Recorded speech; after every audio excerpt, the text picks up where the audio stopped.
Welcome to WriterSpeak, a program dedicated to the written word and those who produce it. I am your host, Jeane Slone, and the author of two historical fictions, She Flew Bombers and She Built Ships. Today in the studio, we have Gary Finnan, who wrote a lovely little book, Hector At Ground Level, a very simple love story. Welcome to WriterSpeak, Gary. Hi, Jeannie. Well, I certainly enjoyed your book. It reminded me so much of Aesop's fables. It sounded like a fable to me, and Winnie the Pooh, kind of. Thank you. Yeah, that was some of the intent, was really to create a children's book for grown-ups. And it seems like children can enjoy it at the same time as grown-ups, as well as grown-ups could. Yeah, it's been interesting because I think people have got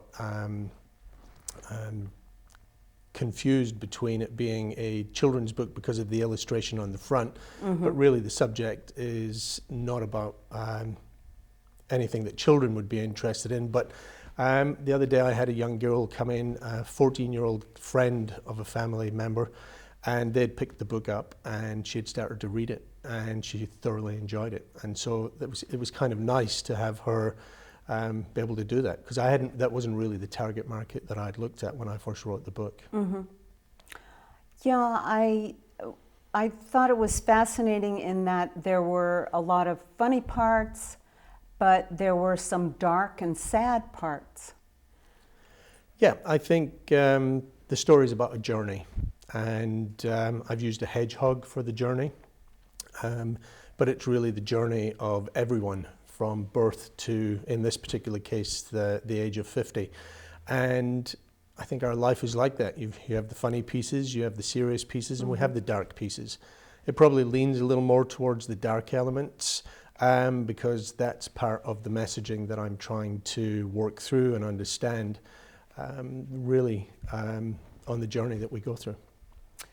Before we get into Hector and the hedgehog, Yes. because that's a whole interesting subject, tell me what your background is having to do with writing. I know you have such a diverse occupations besides being an author. Do you have a degree in English, or have you just been involved in writing for a long period of time? Well, I don't have a degree in English, and I've never really considered myself a writer professionally. I've considered myself to be a creative person, and really I venture into a number of different creative elements. I sculpt, I write, I've done theatre. My business, per se, come from an architectural background. I create destination environments, places where people will go and have experiences. And really, even doing that, we do a lot of brand work where we create stories. And a friend of mine actually, he coined the phrase, you're a raconteur. And that's a word that I've fallen in love with, because I feel a little bit of pride in have someone calling me a raconteur, someone who creates stories. And it's even a little edgy from the point of view of where you can guide people with your stories, or you can intrigue them with your stories. So writing for me was really a natural process. I come from Scotland. All our songs are stories. I love country western music, they're stories. And really it feels natural to tell stories, and that's where I came from. The challenge is then putting them down onto paper. As you know, it's an exercise, just doing that. A discipline. A discipline, yeah. I'm not good with discipline. I was very impressed with how eloquent your writing was, and the vocabulary. It was very unusual and new to me, and I thought it probably had to do with your background of being Scottish, being from Zimbabwe, being from South Africa. I think that you've developed a very original vocabulary. Thank you. It's I'd like to think that that's one of the elements of being untrained and really just telling a story. I wouldn't say that I get into the technical aspects of writing. That does cause some concern when you sit and you feel, can I write? Am I writing the right way? And I made a choice, particularly with this book, to really just do what I wanted to do, not effectively go out and ask for it to be published. That's one of the beauties of actually being able to self-publish. I chose the art, I chose the story, and I chose the way that I wish to write. And I like to try and get a lot into a little space, because I think it's almost, I want people to taste and feel what is going on in a very intense level. And to get as much as I think we have in this book into such a short space, it's you have to write like that. But I can't say I did that with anything, with any thought in mind. It's kind of just how I did it. I know you have poetry in the back of your book, and I have written long novels. I have also written poetry, and I find poetry is excruciatingly hard. Right. Because it's so concise. You cannot ramble on. Right. So I really admire good poetry. Well, it's interesting. I don't consider it poetry. I call them my own ramblings, and hiding them in behind Hector as his ramblings was an easy way to do it. Really, when I write, a lot of the time, these come to me in almost like sound bites. Very seldom do I edit them after I've written them. And they tend to be short, concise, almost like a, let's call it Scottish haiku, for another way. I don't know another way of putting it. We should call it that genre. There you go. And really what it is you're trying to emote as much as possible in as few words as possible, but get a lot in there. And one of my favorite books is Cold Mountain. And whenever I read that book, I salivate over the words. I get frustrated. I think, how do you get so much description into such short passages? And it drives me mad. But it also gives me something that I aspire to. Is how do you create 1 million images in one paragraph? It's a challenge. I was curious as to if there are some specific writers that have influenced you.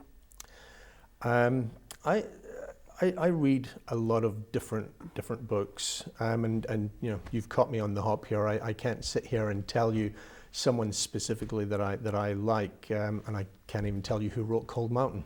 I know, I was going to ask you that. And I know his follow-up book wasn't particularly as good as his first, but I don't read writers. I read. We spoke earlier about getting captured within the first few pages. I tend to do that. I will walk into a bookstore and I will literally scan through the first paragraph, and I don't care who the writer is. If they capture me in the first paragraph, even sometimes the first sentence, I don't even read the back of the books. I go straight in. And I hope if I get captured, I will read anything. That's what we've been told as authors. That first page is crucial. Right. Well, let's talk a little bit more about Hector. Sure. And I thought it was a very interesting story, how you came upon the idea to use a hedgehog as a fable, getting across some interesting chapters of life. So tell us about the Hedgehog Dilemma. Well, two things. One, the Hedgehog Dilemma, I'll explain that in a moment. But really how I began with the book was 17 years ago when I first got married. I was writing. I was hiding my writing. I was scribbling little bits and pieces, normally after a glass or two of whiskey. And that still works, by the way. Scottish whiskey? Oh yes, good Scotch. Single malts. But then, my first child was born, and I wrote a little piece of poetry that was Up on the Downs, which are the hills in England. And it was really a little testament to the emotion of becoming a father and the joy of it. Then over the years, as I wrote, I kind of didn't share a lot of my writing, and I started to, I created this alter ego of a hedgehog to hide behind. And that kind of leads us a little bit into the Hedgehog's Dilemma, which is a philosophy or a philosophical principle that, that states that we emotionally, as humans, don't always get as close to people as we would like. The prickly outside, and the understanding is that Hector or hedgehogs, because of their outward spikiness, for want of a better word, don't get as closely together, and therefore humans, when they get into human emotional relationships, sometimes we don't get together as much as we would like because of our exterior or interior issues. Hence the dilemma. Hence the dilemma. Yes. Ironically, I think Hector or hedgehogs managed to get together quite well, otherwise we wouldn't have lots of other little hedgehogs, right? It is interesting. But the reality is that I discovered this when I was actually writing my book proposal. I discovered the Hedgehog's Dilemma, and I was pleased that I didn't know about it before, because my story is about a lot of the elements of how do we get together, how do the inner workings of our relationships, but also our own inner dynamic work. So, we can be hedgehogs to ourselves.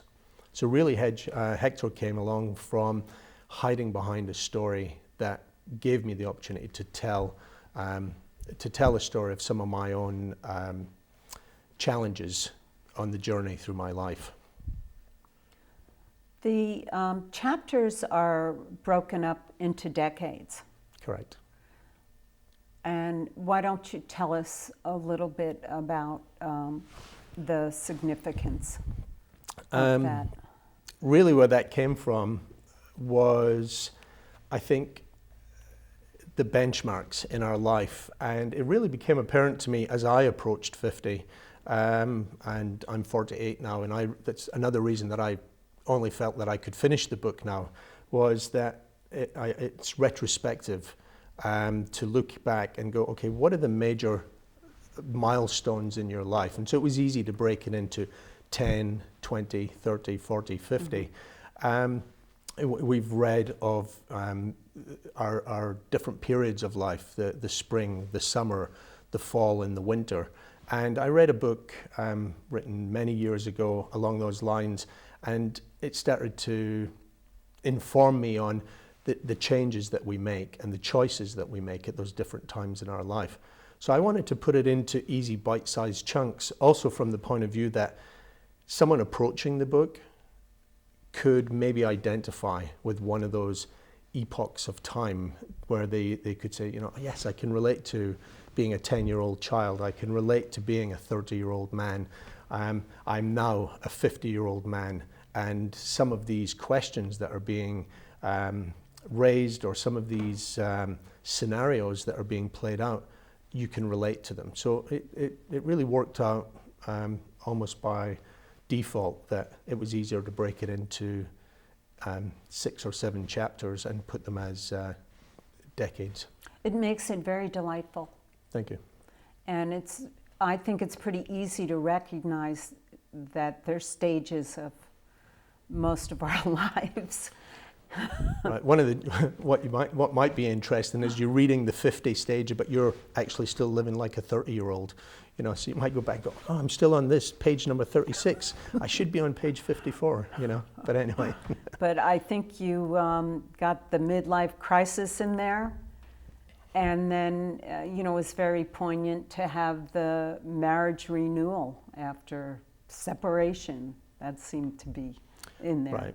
And, again, when I wrote this book, it was really just a case of my own ramblings, my own experiences, and it wasn't to try and write anything that was prophetic or self-help or anything like that. I really, like most people nowadays, I've read a lot of self-help books, and that was not the intent here.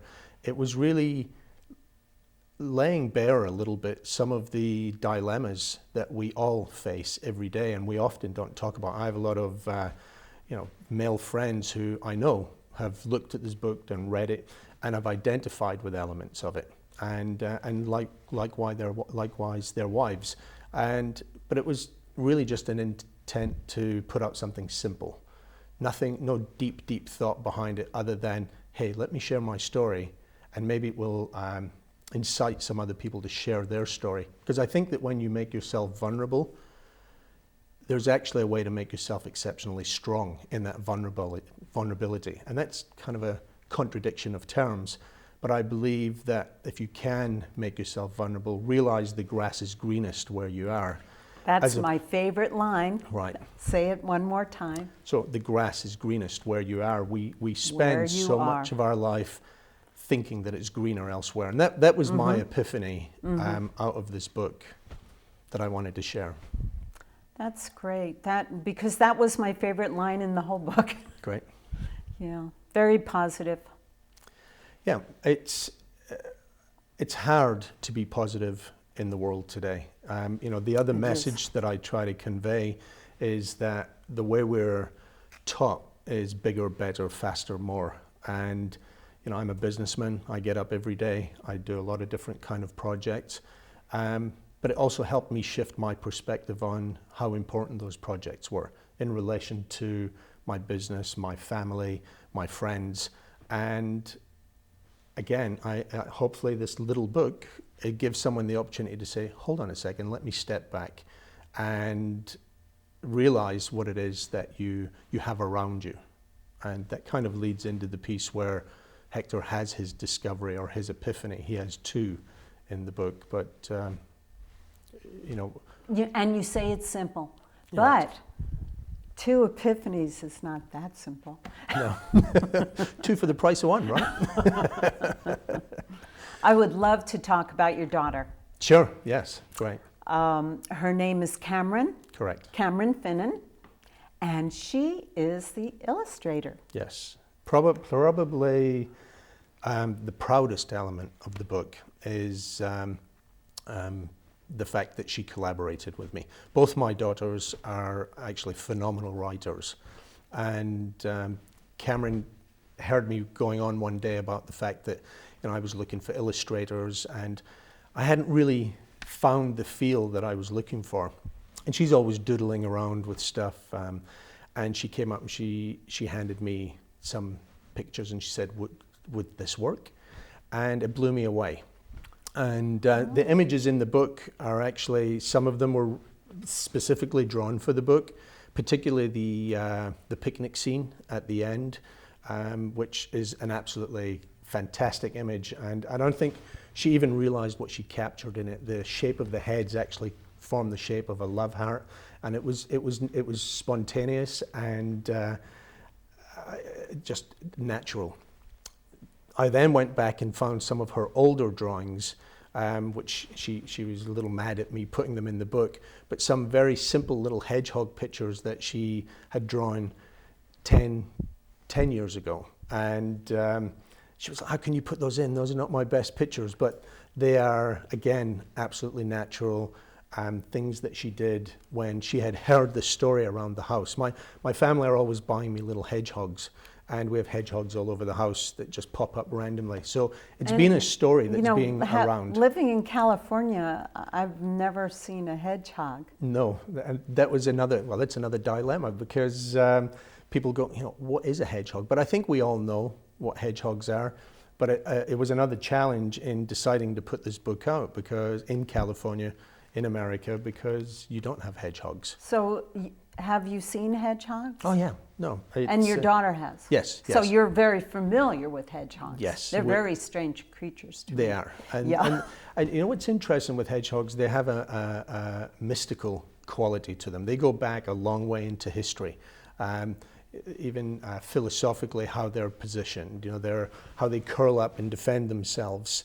And there's a lot of metaphors in behind hedgehogs. And I guess that's why I worked into it in the story, and not through a great amount of thinking, but probably more because of my experience of understanding them as a young child growing up. I grew up with Beatrix Potter and different stories like that. So it's a very natural part of a children-like storyline for me, but they also represent this little vulnerable animal that really, if it doesn't want to let you near it, you can't get near it. And it has full protection. full protection, sometimes to its own detriment. You know. Yeah. So Cameron was familiar with the entire story? Pieces of it. I would come down and read little pieces. They're familiar with some of my other ramblings because I'll come down and have these epiphanies to listen to the story. But like any children, you know, that's what surprised me so much, that when she came back with some of the images, she had listened so well. And she picked up more in the story than I realized that I had written, right down to the little image of the little maggot pie with the maggots hanging out of them. You know, I'd written it, but she captured it. And I think it's quite they're special images. Oh, the illustrations are so adorable, interspersed throughout the book. Right, and she likes the fact that she's got a royalty share as well. So there we go. No, it's great that she always gets a little piece of the slug pie. There we go. Well, I think our audience would love to hear a part from your wonderful book. Thank you. I think what I'm going to do is I'm going to read a little piece, really from a theme that has come out of the book that I didn't anticipate. There was a lot in this book that I hadn't anticipated because I just wrote for the sake of writing. But really, one of the epiphanies that I want to share is along the lines of a daisy chain, and let me share that with you. There's a picture of a daisy chain, I know, and I think it's in here somewhere. Yeah, we have. I think the daisy chain is. I can hold this up. Is at the end, and again, this is another illustration from Cameron that she captured it so well. Very delicate. Very delicate, yeah. So at the beginning of every chapter, I put another little rambling, and I'll start with that before I read the chapter. So it's slowly a light emerges, opening my nature to all that I have become, all that I always was. Little paths of light guide me should I choose to follow this stumbled upon destiny amid bluebirds and swallows. And it's one of the things I like to put throughout the book is interaction with other animals around. They don't really play major themes or part of the major theme, but weaving in little animals, foods, wine. Hector likes his wine. He drinks a lot of it. And it's part of creating some of the atmosphere. So chapter 5, at last. Hector sat on the grass outside the burrow, face to the sun. For many days now, with the dream on his mind, he had trudged back and forth without really noticing the small white and yellow daisies flowering around him, surrounding his everyday life, small, insignificant, yet abundant and beautiful. From afar or from above, they all looked the same, just yellow and white, spread out in an even blanket around him in the meadow. The day was warm, and Hector slid down onto his belly and placed his snout on the ground, stopping for a moment. He looked a little closer at the blanket of flowers in which he lay. Hector was surprised. All around him were the little flowers, some tall, some short, some thick, some thin, some a little whiter, some a little greener around the different hues of yellow in the center. Little faces of sunshine looking at him, all smiling freely. One tiny flower made him think of wee Emma as she sat, and she was a child with just the green budding of life within her, enchanted with all things around her in the forest. Another flower caught his eye, a straggler, pushing above the others, vibrant and bright, calling, "Look at me." His Sophie, splendid and independent and free-willed. Yet another flower stood out, this one a slender beauty, standing slightly alone from the indistinguishable clumps. Hilary, he thought, in full bloom and blowing in the breeze. Back and forth in time with the earth. Other faces now appeared amid this blanket of nature, this blanket of friends, family, loves, and long-lost memories. reflection of all past and present, the abounding gifts he never noticed, so nearby, revealed through a veil just beyond his eyes, hidden behind his hurry, fragrant reminders of his dreams and loves. Gently, Hector picked the faces of pure sunshine and gave each a name. From the earliest memory to the end of today, when he had watched his grandchildren play around the entrance to the burrow. With his bed of flowers, he wove a chain, one of many, memory by memory. Hector was surprised by the length of this chain of life, a chain of shining faces, each touching his heart, interlocked across his lifetime. Occasionally, Hector wove in another straggler, slightly browned by the sun, a little imperfection in the sea of perfection. That's how life is, Hector said, speaking to his creation. More good than bad, I say. Wandering back through the meadow, daisy chain in hand, smoking slowly on the elderberry leaves in his old clay pipe, pause feeling the earth caress him as the sun set against the hills. Hector thought it funny how a few flowers could open up the eye, open up the soul. Hector hung the simple band of woven dreams around the entrance to the burrow, a safeguard for the loved ones inside, thankful for these memories that had brought him here, blossoms in his heart. Holding his breath, Hector stepped a deliberate step forward. It is all quite different compared to the plan, that brooding tangle of thoughts that has brought me here. He laughed. Nevertheless, lighter, and oh so much clearer now that the fearless leap had been taken, after so long, so very long with much hand-wringing. Hector soared now. I shall live unbound, for I have discovered that the grass is indeed greenest where you are. Lovely. Thank you. What is your next book idea? It's a little different. I guess in some respects, it's again about a journey, because I think all stories are about a journey. This particular story is about a young boy called Billy, and the book title is called Billy Tapper. And the simplest way to explain it is a tapper is, during the early 1900s, was someone who carried a long hammer on the railroad, and they would tap the wheels on a rail car, and if the wheels pinged, they were in good stead. If they clunked, it meant they had a crack. And this is a story of a very small, underprivileged boy who wanted to go to grammar school, which was the different schools after you do your 11 plus, which is a very British term of advancing through school, but he wasn't smart enough, or they didn't think he was. He wanted to be a football player for Manchester United, but he wasn't big enough. So he became what everyone else became. He became a tapper like his father. And it's the story of his life journey between 10 years old and 30 years old. And it goes in a lot of places through a very interesting time from the early 40s through to the end of the 60s. And he is an intriguing chap, and his life parallels Elvis in some respects, but I won't tell you the detail of it. But it gets a little interesting. There's a lot of British humor in it, colloquialisms, if I can say that right.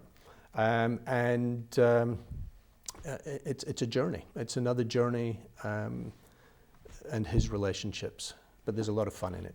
Well, it sounds like you've been getting this one really going. It's one of those interesting elements of writing and publishing, and going through the exercise of doing it, albeit in a what I call a little book. The exercise has been interesting. If anything, it's lit the fire a little more for myself, and now I feel like I can tackle something a little larger. Mm-hmm. That being said, my goal has always been to have several Hector books. I was reading about that on your website, right, that you're going to establish more little books, that you call it. And it really comes from that Beatrix Potter or Winnie the Pooh feel. Mm-hmm. Is there a philosophy of Hector? Are there ramblings of Hector? All of the characters in here, whether it's Emma, Sophie, Hilary, and even Hector himself, I think they have other stories that they can tell. Two of the characters in here, Maggie and Drew, Hector's parents, they have a history, they have a story that I think we can put some stories around them. So tell us, where can we buy this lovely little book? Gary Finnan Creative is where it's a Facebook page where you can go and get updates on what's happening with the book. And there will be a website. I'm not in a big rush with that one because at the moment we have it on Balboa Press, which is the independent publishing house that I published through, self-published. Amazon, Borders, all of the general websites where you can go and buy books. If someone wants to drop me an email or drop a question in on my Facebook page, I'd be happy to send them a signed copy. My email address is quite simple. It's Gary at garyfinnan.com, and that's Finnan. And again, it's an exercise of putting this book out. I really want to figure out how to share it because I'd like to see how the story resonates. I agree. I think everybody would and will enjoy this insightful little book. Thank you. Thank you for joining us on WriterSpeak, Gary. It was wonderful to have you here. Thank you, Jeane. I appreciate the opportunity. WriterSpeak is produced at the Community Media Center of the North Bay. We would like to thank our sponsor, the Sonoma County Gazette. Please join us next time for a chat with another talented writer.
Thank you, Jeane.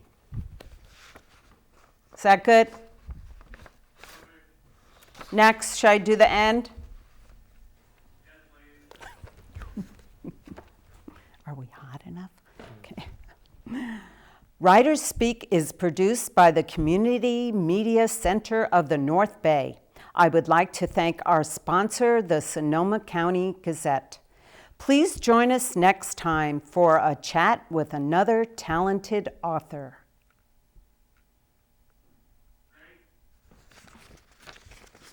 Okay. Phew.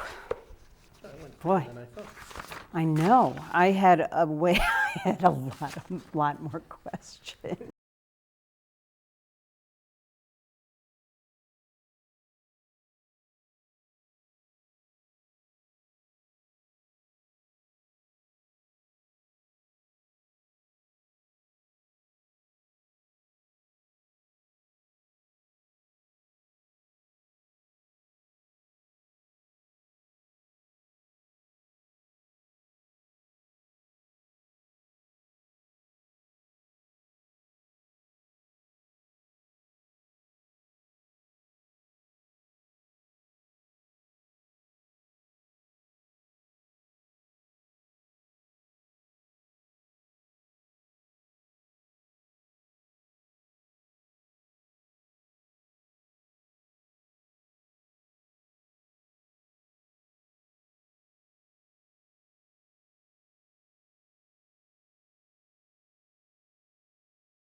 Gary Finnan, who wrote this adorable, very simple love story, Hector at Ground Level. Welcome to WriterSpeak, Gary.